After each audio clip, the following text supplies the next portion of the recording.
Selamat pagi, salam sejahtera. Terima kasih kerana bersama dengan saya di Nazilin Unity Channel. Wow, akhirnya saya temui kenapa Nick Abdu, anak Nick Abdul Aziz, almarhum Nick Aziz, iaitu bekas Presiden PAS, tiba-tiba bersara awal daripada politik.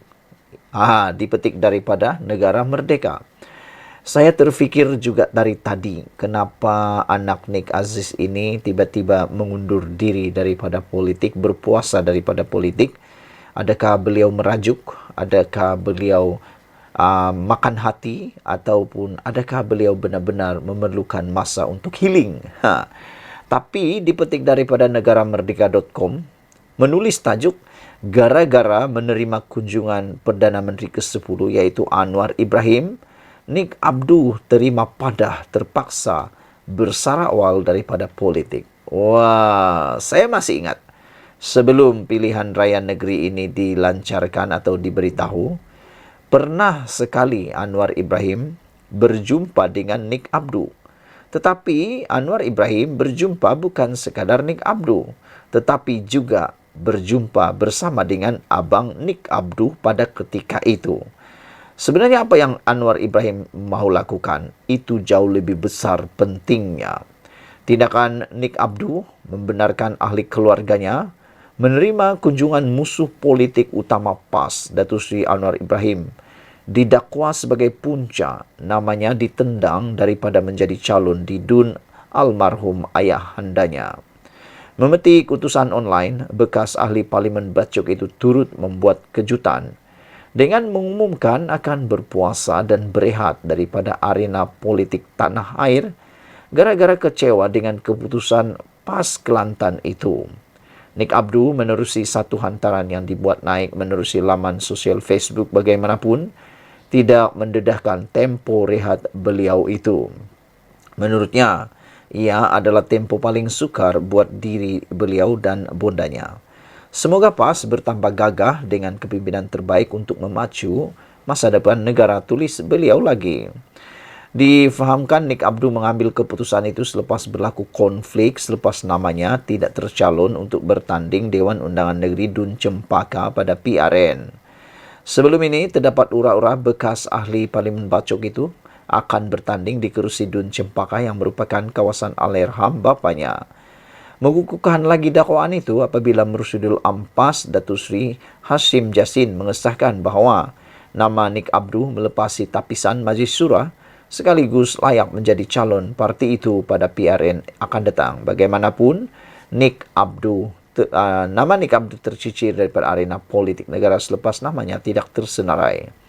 Pada pengisytiharan calon PRN DUN di dataran warisan Stadium Sultan Muhammad keempat baru-baru ini, PAS turut membuat kejutan selepas menggugurkan penyandang kerusi berkenaan Ahmad Fathan Muhammad dan menggantikan dengan muka baru iaitu Nick Asma Baharu Nick Abdullah yang merupakan seorang peguam. Utusan Malaysia kemudian melaporkan Nick Abdu mendedahkan permintaannya untuk bertanding di salah satu daripada 3 kerusi DUN di Parlimen Pengkalan Cepa pada PRN telah ditolak. Bercakap pada utusan Malaysia, Nick Abdu berkata, peringkat awal PAS bersetuju mempertimbang hasrat itu, namun apabila nama tidak diputuskan, dia berlapang dada. Keadaan menjadi lebih panas apabila Nick Din Nikmat mendakwa naib Presiden PAS Datuk Muhammad Ammar Nick Abdullah merupakan individu yang menyebabkan nama Nick Abdu tercicir sebagai calon wakil rakyat. Nick Din yang merupakan adik kepada bekas Menteri Besar Kelantan Allahyarham Tan Sri Abdul Aziz Nikmat berkata, sebelum itu dia bertemu dengan Presiden PAS Tan Sri Abdul Hadi Awang pada 23 Jun lalu di Rusila, Terengganu, dan beliau memberi jaminan Nick Abdu akan diangkat sebagai calon. Menurutnya, dia hairan selepas mendapati anak saudaranya itu tidak dicalonkan di kerusi DUN Cempaka.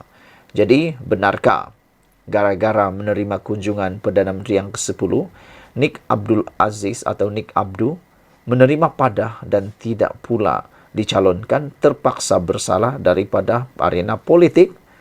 Kalau ini benar-benar berlaku, netizen memberikan satu cadangan luar biasa. Mereka kata, Kalau sudah ditolak oleh PAS dan sebabnya pula kerana menerima kunjungan Perdana Menteri sahaja semata-mata, apa kata mereka kalau Nick Abdul pindah saja kiblatnya, pindah ke Parti Amanah, atau paling bagus sekali pindahlah ke Parti Anwar Ibrahim, Parti PKR, dan menjadilah penasihat agama di sana, kata mereka.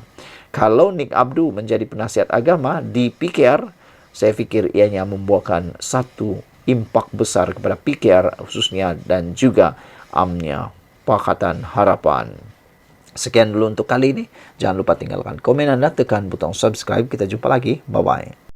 Selamat pagi, salam sejahtera. Terima kasih kerana bersama dengan saya di Nazlin Unity Channel. Wah, ini adalah isu paling panas sekali sepanjang hari ini. Ianya bercerita tentang laporan polis yang dibuat oleh pejabat ataupun daripada Istana Negeri Perak sendiri. Ini memang paling panas punyalah. Ini gara-gara daripada perbuatan orang yang tidak bertanggung jawab, menyunting dan cuba konon mempergunakan titah Ketua Duli Yang Maha Mulia Sultan Perak, iaitu Sultan Nazrin. Sehingga kan dalam Malaysia kini dilaporkan Sultan Nazrin sebenarnya tidak memihak kepada mana-mana parti. Dan kalau kita tahu pun, semua institusi diraja termasuk yang di Pertuan Agong, termasuk Sultan-Sultan Melayu yang ada di seluruh Malaysia, mereka ataupun institusi diraja ini ialah institusi yang bebas. Mereka tidak menyokong mana-mana parti politik. Bahkan mereka ada kuasa semak dan imbang. Mereka ataupun raja-raja kita ini ialah yang menjalankan fungsi semak dan imbang dalam kerajaan negeri maupun kerajaan persekutuan. Jadi untuk mengaitkan institusi raja-raja dengan parti tertentu adalah sesuatu perbuatan yang tidak bertanggung jawab. Jadi kita bersyukurlah kerana Sultan Nazrin dikatakan tidak memihak kepada sesiapa dan pejabat telah pun membuat laporan polis berkaitan suntingan video tersebut. Siapa yang buat? Orang dari mana? Dari parti mana? Ikuti terus ulasan ini kerana dalam ulasan ini anda akan dengar siapa yang bertanggung jawab menyebabkan mengheret Sultan Perak itu di dalam video tersebut.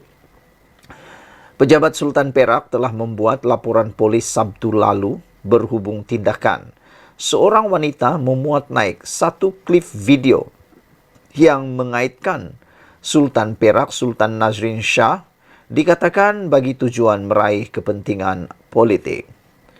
Orang kaya Bendahara Sri Maharaja Tan Sri Dr. Muhammad Zahidi Zainuddin dalam kenyataan hari ini berkata, perbuatan itu bukan sahaja tidak beretika, malah secara tidak langsung mencemarkan nama baik baginda selaku sultan yang memerintah negeri Perak. Beliau berkata, cara klip video itu diolah telah mengaitkan dan mengheret secara langsung atau tidak langsung kedudukan seorang raja pemerintah untuk tujuan politik kepartian. Ditegaskan bahawa Duli Yang Maha Mulia Paduka Sri Sultan Perak, Sultan Nazrin Muhyiddin Shah tidak sama sekali memihak dan jauh sekali daripada memberikan sokongan secara terbuka kepada mana-mana kumpulan politik, katanya dalam kenyataan di Ipoh. Katanya video yang ditularkan itu merupakan petikan sebahagian kecil titah Sultan Nazrin ketika itu pemangku Raja Perak di Majlis Wacana Perpaduan Ummah bertemakan Perpaduan Ummah, Harapan, Realiti dan Cabaran, anjuran Dewan Bahasa dan Pustaka pada 19 Februari 2013. Muhammad Zahidi berkata tindakan yang dilakukan itu dipercayai bertujuan mempengaruhi pengundi agar menyokong PAS dalam suasana menjelang pilihan raya negeri PRN melibatkan 6 negeri yang berlangsung pada 12 Ogos 2023 ini. Jadi rupa-rupanya tindakan ini dipercayai bertujuan mempengaruhi pengundi agar menyokong PAS. Ini ada netizen kata, ini adalah tindakan terdesak parti-parti tertentu. Dan mereka tanya, adakah ini tindakan walaun-walaun daripada parti PAS yang terdesak, kata mereka. Adakah ini tindakan terdesak nak menang ataukah ini tindakan yang menyedari mereka sedar? Kata mereka, adakah lepas PAS menyedari mereka sukar untuk menang, mereka sanggup buat apa saja untuk mahu menang, termasuklah menyunting ucapan atau titah daripada Sultan Nazrin. Beliau berkata, titah baginda itu syarat menghuraikan sejarah antara PAS dan UMNO, selain peringatan kepada kedua-dua parti untuk mencari jalan menjalinkan persefahaman dan kerjasama. Meskipun memilih pendekatan politik yang berbeza, titah baginda mengandungi 7.500 patah perkataan dan mengambil masa 90 minit semasa dizahirkan. Bahagian yang memuji PAS hanyalah petikan pendek, begitu juga pujian terhadap UMNO. Baginda memberikan ulasan seimbang antara dua buah parti politik Melayu itu dan turut menzahirkan peringatan agar kegairahan mendapatkan sokongan politik dan kuasa jangan sampai memecah belahkan bangsa dan memusnahkan negara, kata beliau lagi. Sebelum kita berpisah, sila tinggalkan komen anda. Kita bersyukur kerana pejabat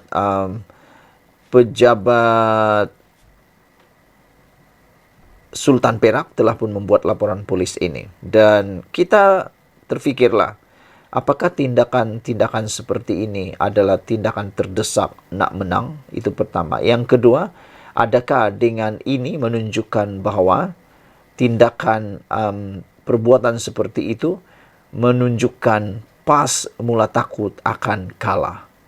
Ialah hanya orang yang terlalu takut kalah yang akan membuat perkara pelik-pelik seperti ini. Sekian dulu untuk kali ini. Jangan lupa tinggalkan komen anda, tekan butang subscribe. Kita jumpa lagi. Bye-bye.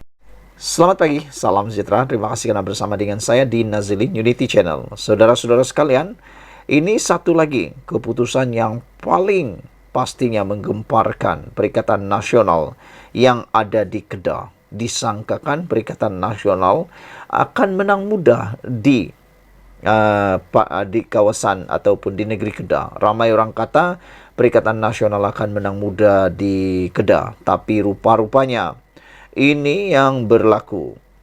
Gelombang besar memihak Perikatan Nasional di Kedah sudah berlalu, kata Mazir.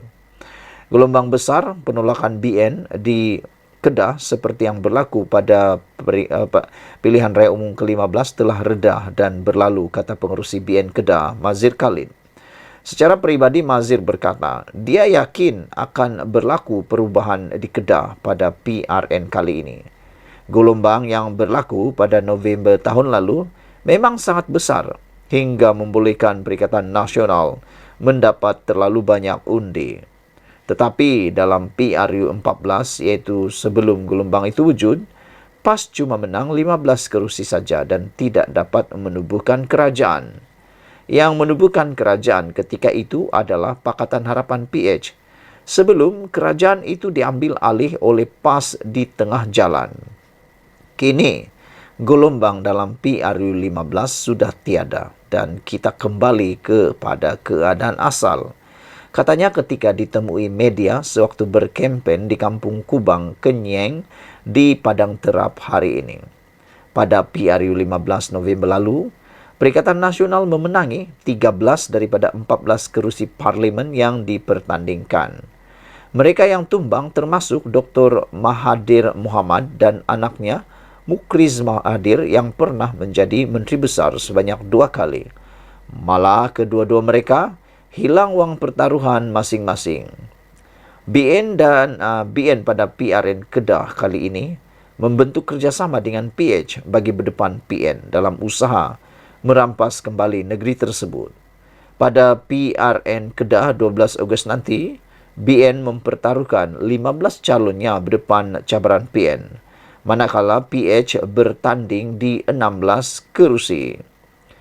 Jadi, tanpa ada gelombang dan angin yang kuat itu, maka saya jangkakan akan berlaku persaingan sengit melibatkan PN dengan gabungan BN serta PH bagi memerintah negeri ini, tambah Mazir. Pada pilihan raya 2008, BN digulingkan selepas Pakatan Harapan memenangi 18 daripada 36 kerusi, manakala PAS berjaya mendapat 15 kerusi. Bagaimanapun, kerajaan negeri pimpinan PH tumbang pada tahun 2020 menyebabkan pimpinan PAS Muhammad Sanusi Maknur menggantikan Mukri sebagai Menteri Besar.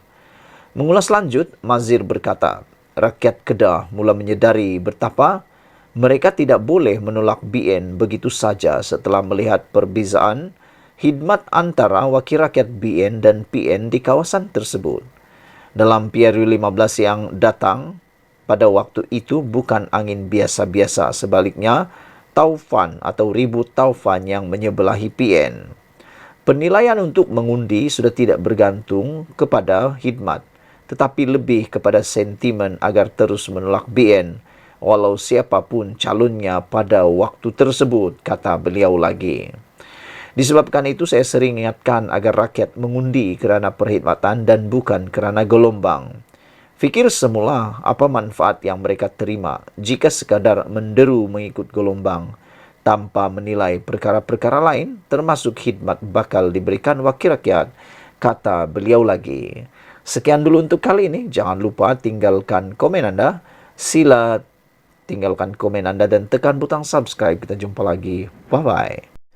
Selamat pagi, salam sejahtera. Terima kasih kerana bersama dengan saya di Nazilin Unity Channel. Selepas Sanusi didakwa di mahkamah atas 2 pertuduhan, iaitu menghina Sultan Selangor dan juga mempertikaikan kewibawaan Sultan yang di-Pertuan Agong, kali ini timbul pula desas-desus. Adakah ada lagi pemimpin daripada Perikatan Nasional yang akan diheret dalam akta hasutan? Mereka semua bertanya, adakah apa yang diucapkan baru-baru ini oleh Muhyiddin Yassin juga akan menyebabkan beliau diheret ke mahkamah? Ini satu ulasan dipetik daripada sahbudin.com, menulis dengan tajuk Muhyiddin langgar garis merah 3R, iaitu Raja Bangsa Melayu atau bangsa-bangsa dan juga agama. Tindakan juga harus diambil terhadapnya, kata penulis sahbudin.com. Teliti apa yang pengerusi PN Muhyiddin Yassin sentuh dalam kempen ceramahnya semalam ini adalah jelas. Beliau telah menyentuh dan membuat tuduhan berkaitan isu 3R dalam kempen politiknya. Berikut adalah apa yang disentuh atau dituduh Muhyiddin itu. Pengerusi PN itu mendakwa Kerajaan Perpaduan sebenarnya ditakbir bukan Melayu. Susulan tiada rayuan di mahkamah berhubung isu kalimah Allah. Muhyiddin mendakwa ketika menggalas tugas sebagai Menteri Dalam Negeri, beliau menerima tekanan daripada DAP untuk tidak mengemukakan rayuan dalam kes tersebut. Semasa saya menjadi Menteri Dalam Negeri di bawah kerajaan PH, saya menggesa mereka merayu terhadap keputusan Mahkamah Tinggi mengenai hak wanita Sarawak menggunakan kalimah Allah. Di sebalik Anwar ada anggota parti DAP. Saya tahu kerana sebelum ini kita didesak tidak akan rayu, katanya dalam ceramah Jelajah Perikatan Nasional di Kapar. Anda boleh merujuk berita penuhnya itu daripada Free Malaysia Today. Berdasarkan apa yang disebut Muhyiddin dalam ceramahnya itu, tidak dinafikan lagi beliau dengan sengaja telah menyentuh isu 3R dalam ceramah politiknya. Bahkan aspek 3R yang disentuhnya adalah 2, yaitu agama dan kaum. Apabila terus mempertikaikan isu rayuan berkaitan kalimah Allah itu, walhal ia sudah banyak kali diberi penjelasan oleh kerajaan. Dalam penjelasannya sebelum ini, Anwar Ibrahim selaku Perdana Menteri berkata, tindakan kerajaan menarik balik rayuan keputusan Mahkamah Tinggi berhubung penggunaan kalimah Allah bertujuan untuk mengelakkan percanggahan dengan ketetapan Majlis Raja-Raja. Beliau berkata pihaknya merujuk kepada yang di-Pertuan Agong dan Seri Paduka Baginda telah beri pandangan supaya semua keputusan harus terikat dengan keputusan Majlis Raja-Raja, iaitu kalimah Allah tidak boleh digunakan di Semenanjung dan kelonggaran diberi hanya untuk Sabah serta Sarawak. Anwar menambah, penarikan rayuan tersebut memberi ruang kepada kerajaan untuk menambah baik ketetapan berkaitan kalimah Allah selaras pandangan dan nasihat peguam negara. Dalam hal ini, Muhyiddin secara terbuka dan berniat jahat turut menyentuh isu kaum dalam ucapannya yang menyentuh isu kalimah Allah adalah apabila menuduh kerajaan perpaduan pimpinan Anwar sebenarnya ditakbir oleh bukan Melayu. Apakah Muhyiddin buta dan tidak pandai mengira berapa jumlah Menteri Melayu Islam dalam kabinet berbanding bukan Melayu?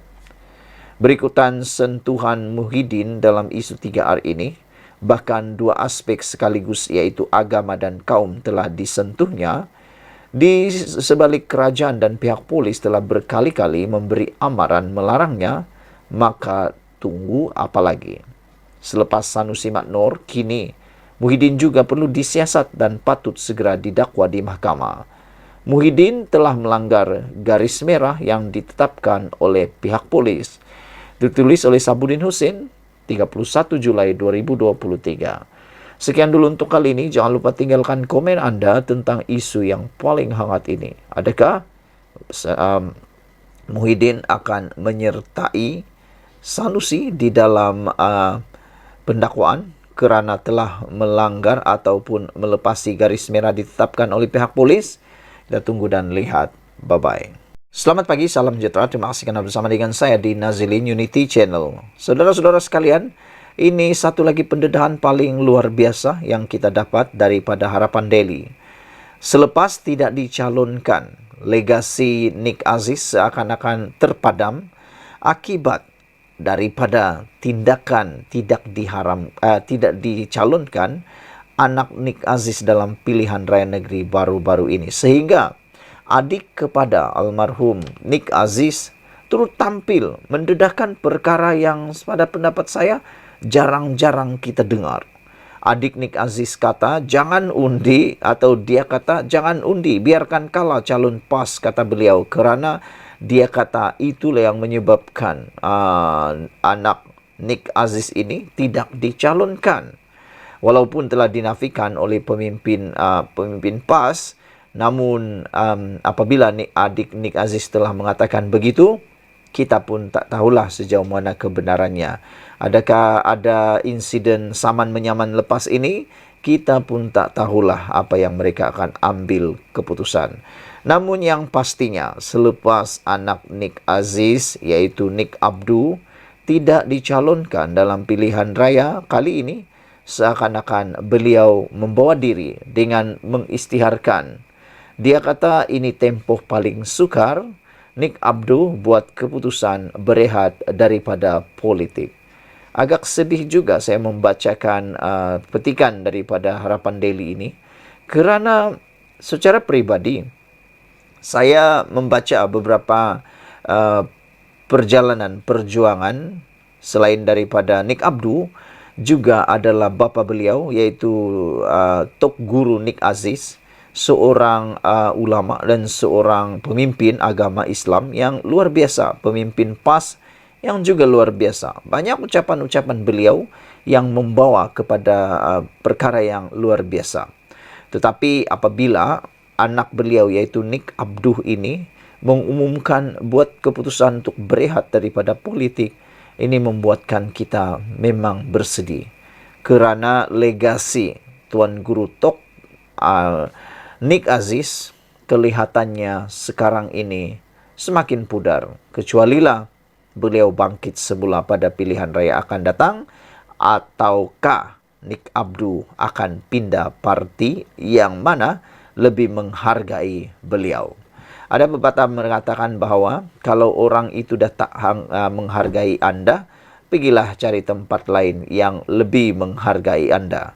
Adakah anda setuju dengan pepatah itu? Dan apa pendapat kamu kalau Nick Abdu ni ambil keputusan menyertai Muhammad Sabu atau Mat Sabu masuk pula dalam parti Amanah? Kerana anda pun tahu Amanah ialah salah sebuah parti cebisan daripada PAS. Kalau dia pindah ke Amanah, mungkin ini akan memberikan kesan besar kepada perjuangan PAS di Kelantan khususnya. Susulan konflik dalaman PAS menyaksikan bekas ahli Parlimen Bacok Nick Abdul Aziz tidak tercalon untuk bertanding pada PRN Ogos ini. Perkabaran terbaru yang dikongsikan beliau pula lebih mengejutkan ramai. Menerusi hantaran ringkas di Facebook, Nick Abduh yang merupakan anak kepada bekas Menteri Besar Kelantan itu mengumumkan berpuasa dan berehat daripada arena politik tanah air. Menurutnya, ketika ini adalah tempo paling sukar buat dirinya, beliau dan bundanya. Saya puasa dan berehat daripada politik tanah air untuk satu tempo. Ia tempo paling sukar untuk saya dan bunda, kata beliau. Semoga PAS bertambah gagah dengan kepimpinan terbaik untuk memacu masa depan negara, tulisnya. Difahamkan Nick Abduh mengambil keputusan itu selepas berlaku konflik selepas namanya tidak tercalon untuk bertanding Dun Cempaka. Sebelum ini, wujud desas-desus bahawa Nick Abduh akan bertanding di kerusi Cempaka merupakan kawasan almarhum ayahnya. Malah Mursidul Ampas Datuk Seri Hashim Jassin turut mengesahkan bahawa Nick Abduh melepasi tapisan Majlis Syura sekaligus layak menjadi calon parti itu pada PRN nanti. Bagaimanapun, nama Nick Abduh terus tercicir daripada arena politik negara selepas namanya tidak tersenarai pada PRN. Media pada Sabtu lalu melaporkan bapa saudara Nick Abduh iaitu Nick Din mendakwa Muhammad Amar menjadi punca ketiadaan nama Nick Abduh sebagai calon pilihan raya PRN Kelantan. Daripada itu juga, jahat tak bagi Nick Abduh jadi calon. Adik Nick Aziz seru jangan undi Muhammad Amar. Wah, itu satu pendedahan yang paling luar biasa. Sekian dulu untuk kali ini. Jangan lupa tinggalkan komen Anda, tekan butang subscribe. Kita jumpa lagi dalam edisi isu yang selepas ini.